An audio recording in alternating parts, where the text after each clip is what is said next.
Far in the frozen landscape, the soldiers capture the criminals and bring them to the prison. Humans and different creatures can speak and be imprisoned for their bad deeds. Inside the cellar, the new criminal meets with Ejin and Holga. He tries to talk with Holga and she quickly beats him off. Later, Holga and Ejin break the ice, and Ejin tells them they will be free tomorrow. Holga laughs and asks him to stop seeing dreams as they are in prison for 2 years. They are presented to the counselor Anderton. Ejin asks them about the counselor Jarnathan because he listened to their appeals before. Anderton says he is coming due to the bad weather, so you have to continue. Ejin tells them that he is a member of the tribe Harper and helps them to catch criminals. By the day, he caught mercenaries and even brought red wizards to justice. He lives with his wife, Zia, and cute little daughter, Kira. His family lived very happily and his wife only asked for love in return. He asks again about Jarnathan, but the committee member wants to listen to his story. Ejin starts to tell, and one day, the red wizards return to take revenge. Ejin runs back to his home and finds his wife dying. He finds her daughter hidden in the cabin and his wife dies. No cleric can repair the damage from the red wizard's sword and Ejin burns the book of his oath. In the next few months, Ejin starts drinking and meets Holga. Holga is cast out of her tribe as she falls in love with the outsider. They quickly become brother and sister and their relationship is built on trust and mutual respect. As they have no money, they decide to turn the table and start to steal. Holga makes Kira wear the pendant, which makes her invisible. They team up with Wizard Simon and a man named Forge. One day, he meets with Sofina. She is a powerful wizard. She asks them to rob Corinne's keep from Harper's prison, and in return, she offers Ejin to give him the tablet of reawakening. Ejin agrees and the team goes to rob. As they start stealing, Ejin pulls up the tablet, which alerts guards. As the guards attack them, Sofina uses her magic to stop the guards. She creates a time-stopping bubble and escapes with Forge and Simon while Ejin and Holga trap. After listening to his story, Anderton is about to decide, and suddenly Counselor Jarnathan arrives. Holga and Ejin use Jarnathan as bait and jump out of the window. Anderton says, "I was going to free you anyway." Jarnathan falls unconscious and the duo leaves. They travel for miles and after reaching town, Ejin finds that Kira is not at home. They are sitting in the bar and Holga says she wants to meet his ex-boyfriend. Ejin sees Forge's picture on a pamphlet showing that he has become the king of Neverwinter. They reach Nevermore where they find Kira.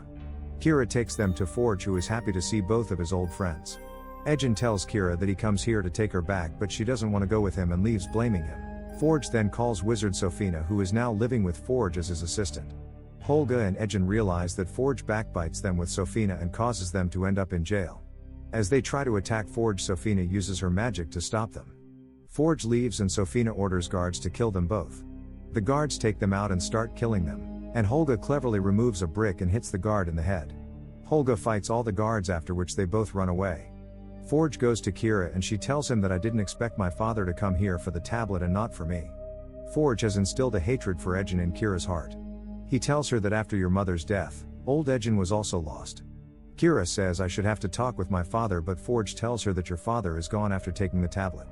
Holga tells Ejin that we should shoot an arrow with a message in Kira's room. Then she will believe that Forge is a real clown. Ejin doesn't like this recipe and says we have to go inside the palace, for which they need a team. Holga says they don't have enough money to make a team and Ejin tells her that Forge does. Forge is going to hold a high sun game in which rich people will come and they will steal their money. We see Simon, who is doing a magic show to entertain the villagers. Holga and Ejin also arrive there and see Simon quietly stealing the villagers' money. Suddenly, his spell breaks, and the villagers see their items and attack him. Simon uses a couple of spells but fails to escape. He recites another spell which causes him to fly out of the theater, and luckily, Holga and Ejin save him.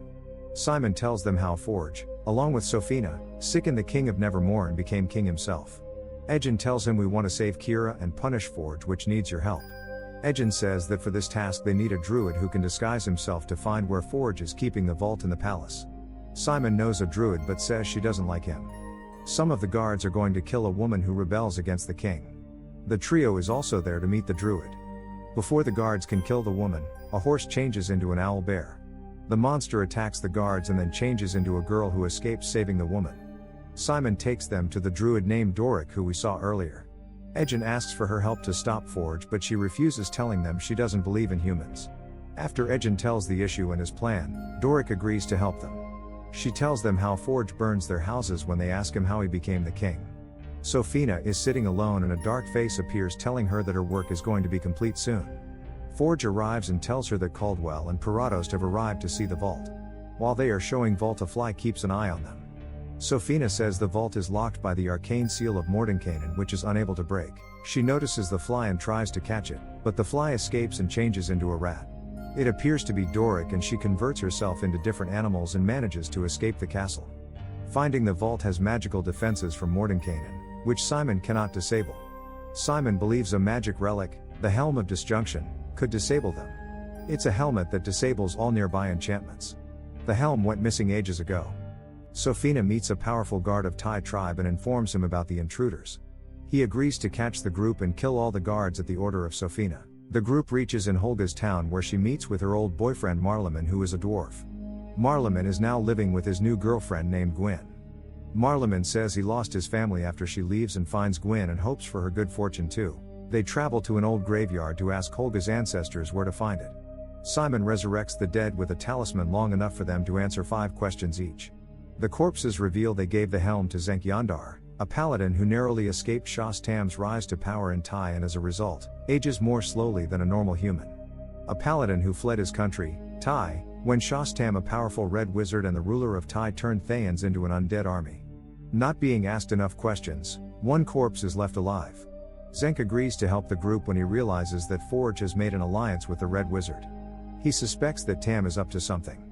Currently, Tam's powers do not extend beyond Tai, and that is what he wants to change. After forcing Ejin to swear to distribute any gained bounty to the people, Zenk guides the group through the Underdark to retrieve the helm. With the help of a teleportation staff obtained from Holga's halfling ex-husband, they find the relic but are attacked by Thayan assassins sent by Sophina. Zenk fights off the assassins and helps the group escape from the obese red dragon Themberko before departing. Simon has trouble mastering the helm's power, as the helm refuses to allow Simon to wield its power. Simon blames Ejin, as he says that he told Ejin that this plan is not going to work. The group loses their morale, and everyone wants to quit. Ejin narrates that he stole Red Wizard's treasure and didn't know that they marked it. He led the Red Wizards right to his own doorstep, and his family paid the price for it. Ejin says that he cannot quit. They decide to use the staff to enter the vault during the games. But the portal opens into a stone wall, and Doric tries to dig a hole into the wall to get through as a worm. Ejin decides to enter the vault through the front door and attacks the castle with Holga and Simon. Simon gets to the door of the vault and successfully attunes with the helmet to open the magically sealed door. Simon and Holga infiltrate the magically sealed door but find the room empty except for a magical trap. Doric infiltrates the location where the treasure is stored, and it is under the arena. Sophina, disguised as Kira, subdues Ejin. The group is captured and forced to participate in the games but manages to escape the stadium. Doric discovers Forge has loaded the treasure onto a boat and is preparing to flee. The group cannot figure out what Sophina gets out of the deal, if Forge is escaping with all the loot. The group steals the boat for themselves and rescues Kira from Forge, who threatens Kira's life. As they escape, the group realizes Sophina organized the games to draw a massive crowd and turn them into an undead army using the same curse that destroyed Tai. The group returns, transporting Forge's stolen riches out of the boat with a teleportation staff and spreading them across the city by hot air balloon, drawing people out of the stadium before Sophina's spell takes effect.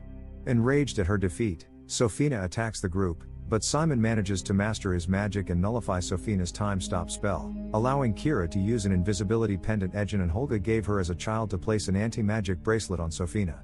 Sophina is killed when attacked by Doric in owlbear form and then crushed by falling debris, but Holga is fatally injured. Ejin uses the tablet to bring her back to life, accepting that he wants to bring back his wife only for his own sake, while Holga has become a true part of their family. Doric signals openness to a relationship with Simon. Restored, the old Lord of Neverwinter declares the team heroes of the realm. Zenk sends Forge to Revel's End, where he spectacularly fails to escape as Ejin and Holga did when his pardon was denied. Thanks for watching, and make sure to press the subscribe button for more amazing videos.